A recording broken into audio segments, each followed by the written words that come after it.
ಕನ್ನಡದ ನಂಬರ್ 1 ದಿನಪತ್ರಿಕೆ ವಿಜಯವಾಣಿಯಲ್ಲಿ ಪ್ರಕಟವಾಗಿರುವ ಈ ದಿನದ ಮಹತ್ವದ ಸುದ್ದಿಗಳನ್ನೊಮ್ಮೆ ನೋಡಿ ಬರೋಣ.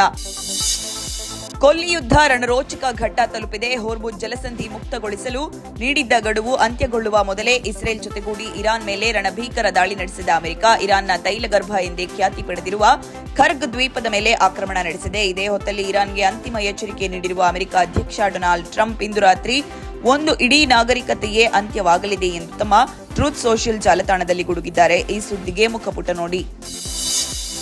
ಶಾಸಕರಾಗಿದ್ದ ಶಾಮನೂರು ಶಿವಶಂಕರಪ್ಪ ಹಾಗೂ ಎಚ್.ವೈ. ಮೇಟಿ ನಿಧನದಿಂದ ತೆರವಾಗಿರುವ ಕರ್ನಾಟಕದ ದಾವಣಗೆರೆ ಹಾಗೂ ಬಾಗಲಕೋಟೆ ವಿಧಾನಸಭಾ ಕ್ಷೇತ್ರಗಳ ಉಪಚುನಾವಣೆ ಮತದಾನ ಗುರುವಾರ ನಡೆಯಲಿದೆ.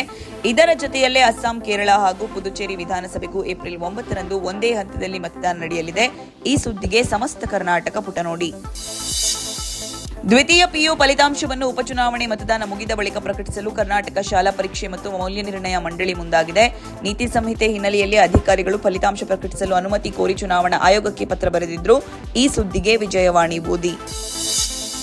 ಲೋಕಾಯುಕ್ತ ಪೊಲೀಸರು ಮಂಗಳವಾರ 8 ಜಿಲ್ಲೆಗಳ 36 ಸ್ಥಳಗಳ ಮೇಲೆ ಏಕಕಾಲದಲ್ಲಿ ದಾಳಿ ನಡೆಸಿ 8 ಅಧಿಕಾರಿಗಳಿಗೆ ಸೇರಿದ 36.92 ಕೋಟಿ ರೂಪಾಯಿ ಮೌಲ್ಯದ ಆಸ್ತಿಯನ್ನು ಪತ್ತೆ ಮಾಡಿದ್ದಾರೆ. ಈ ಸುದ್ದಿಗೆ ಸಮಸ್ತ ಕರ್ನಾಟಕ ಪುಟ ನೋಡಿ.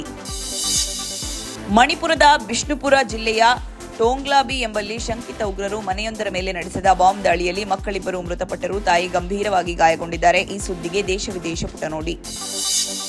ಪಶ್ಚಿಮ ಏಷ್ಯಾದಲ್ಲಿ ಉಲ್ಬಣಿಸಿರುವ ಯುದ್ಧಕ್ಕೆ ಬಿಕ್ಕಟ್ಟಿನಿಂದಾಗಿ ಸಂಕಷ್ಟಕ್ಕೆ ಸಿಲುಕಿರುವ ದೇಶ ಉದ್ದಿಮೆಗಳಿಗೆ, ಅದರಲ್ಲೂ ವಿಶೇಷವಾಗಿ ಸೂಕ್ಷ್ಮ, ಸಣ್ಣ ಮತ್ತು ಮಧ್ಯಮ ಕೈಗಾರಿಕೆಗಳಿಗೆ ನೆರವು ನೀಡಲು ಕೇಂದ್ರ ಸರ್ಕಾರ 2.5 ಲಕ್ಷ ಕೋಟಿ ರೂಪಾಯಿ ಮೊತ್ತದ ಬೃಹತ್ ಕ್ರೆಡಿಟ್ ಗ್ಯಾರಂಟಿ ಯೋಜನೆ ಜಾರಿಗೆ ತರಲು ಮುಂದಾಗಿದೆ. ಈ ಸುದ್ದಿಗೆ ಇಂದಿನ ಸಂಚಿಕೆ ಓದಿ.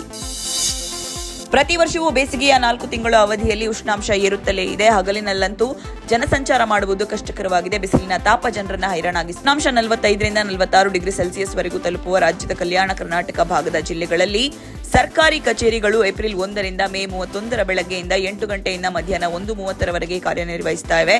ಈ ಫೋಕಸ್ ಸ್ಟೋರಿಗೆ ಚಿಂತನ ಪುಟ ನೋಡಿ. ಏಪ್ರಿಲ್ 10ರಿಂದ ರಾಷ್ಟ್ರೀಯ ಹೆದ್ದಾರಿಗಳ ಟೋಲ್ ಪ್ಲಾಜಾಗಳಲ್ಲಿ ನಗದು ಪಾವತಿಯನ್ನು ಸಂಪೂರ್ಣವಾಗಿ ಸ್ಥಗಿತಗೊಳಿಸಲು ಕೇಂದ್ರ ರಸ್ತೆ ಸಾರಿಗೆ ಮತ್ತು ಹೆದ್ದಾರಿ ಸಚಿವಾಲಯ ನಿರ್ಧರಿಸಿದೆ. ಈ ಸುದ್ದಿಗೆ ಮನಿ ಮಾತು ನೋಡಿ. ಆದಿತ್ಯ ಧರ್ ನಿರ್ದೇಶನದ ರಣವೀರ್ ಸಿಂಗ್ ಅಭಿನಯದ spy action thriller Dhurandhar 2 the revenge IPL ಅಬ್ಬರದ ನಡುವೆಯೂ ಬಾಕ್ಸ್ ಆಫೀಸ್ನಲ್ಲಿ ನಾಗಾಲೋಟ ಮುಂದುವರೆಸಿದೆ.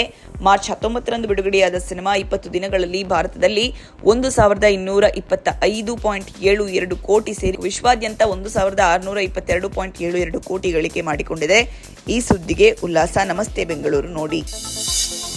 ಇವಿಷ್ಟೇ ಅಲ್ಲ, ಮುಂಜಾನೆ ಮಾತು, ಅಂತರಂಗ, ಭವಿಷ್ಯ, ಮನೋವಿಕಾಸದ ಕಾಲಂಗಳು, ಕ್ರೀಡೆ, ಸಿನಿಮಾ, ದೇಶ ವಿದೇಶಗಳ ಭರಪೂರ ಸುದ್ದಿಗಳ ವಿಶೇಷಗಳಿಗಾಗಿ ವಿಜಯವಾಣಿ ಓದಿ.